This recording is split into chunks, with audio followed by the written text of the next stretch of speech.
విపరీతమైన తప్పులు దొరుకుతూ ఉన్నాయి. పేర్లు తప్పులు వస్తూ ఉన్నాయి, ఫోటోలు తప్పులు వస్తూ ఉన్నాయి, ఐడి నెంబర్లు తప్పులు వస్తూ ఉన్నాయి, విస్తీర్ణాలు తప్పులు వస్తూ ఉన్నాయి, అన్ని తప్పులే కనిపిస్తూ ఉన్నాయి. మళ్ళీ వాటిని సరిదిద్దుకోవడానికి కోసం మళ్ళీ వీళ్ళు రైతులు ప్రజలు పోయి లంచాలు ఇచ్చుకోవాలి, మళ్ళీ వాటిని సరిదిద్దుకునేదాని కోసం. ఇప్పుడు జరుగుతుంది అది. రెవెన్యూ క్లినిక్ డబ్బులు ఎత్తాలంటే రెవెన్యూ క్లినిక్ పెట్టాల్సిందే.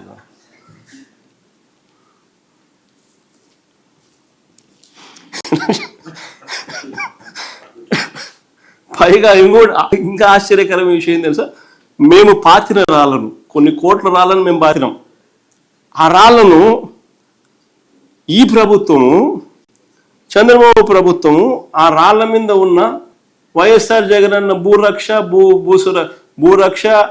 భూసురక్ష అనేది ఏదైతే ఉందో, భూరక్ష పేరును, జగనన్న భూ హక్కు మరియు భూరక్ష పేరును అదే పనిగా 15 కోట్ల రూపాయలు డబ్బిచ్చి దాన్ని తుడిపించే కార్యక్రమం చేస్తా ఉన్నాడు.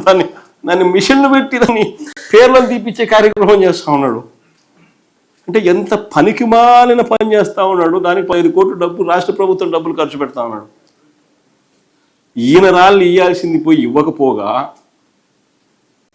ఆల్రెడీ చేసిన యూనిక్ రాళ్లను దాని మీద భూరక్ష భూ హక్కు అని చెప్పి రైతులకు సర్వే రాయి కింద దాన్ని పెట్టి దాన్ని చెక్కి దాన్ని కూడా పెట్టిన రాళ్లను తుడిపేస్తున్నాడు. అంటే ఇంకా భూరక్ష రాళ్ళు కాదు, భూ హక్కు రాళ్ళు కాదు అని చెప్పి చూపడానికి.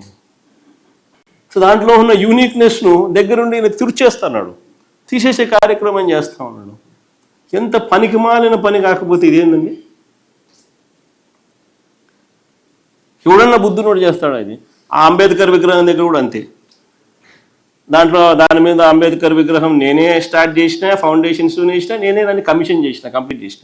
దాని మీద నా పేరు ఉందని చెప్పి అదే పనిగా అధికారులను పంపించి దాన్ని చిజిల్ చేసి ఆ పేరుని తీసిస్తాడు.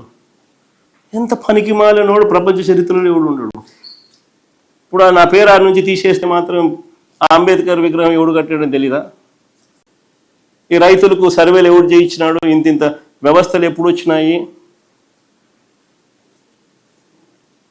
ఈ ట్యాంపర్ ప్రూఫ్ పాస్బుక్లు ఎప్పుడు వచ్చినాయని తెలియదు రైతులకు.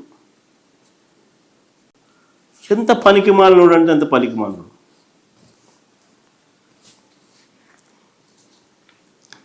వయసు ఏమో 80 ఏళ్ళు.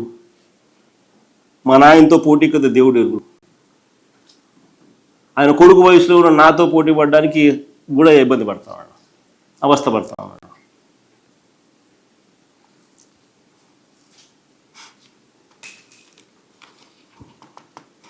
ఇంకా ఆశ్చర్యం ఏమిటి తెలుసా? ఇప్పుడు ఇంకా విచిత్రం, నిజంగా అన్నిటికన్నా విచిత్రం ఏమిటంటే, ఇప్పుడు ఆయన సర్వే చేయించే కార్యక్రమం ఏదైతే చేస్తా ఉన్నాడో సర్వేరాలు లేవు.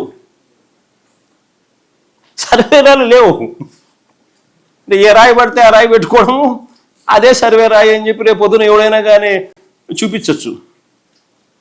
సర్వేరాలు లేకుండా సర్వే చేయించే కార్యక్రమం చేస్తాను. ఎంత విచిత్రమైనడు, ఎంత విచిత్రమైనడు.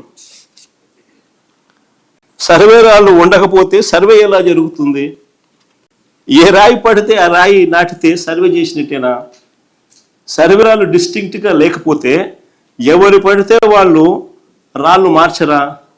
ఏ రాయి పడితే ఆ రాయి ఇదే సర్వే రాయి అని అనరా?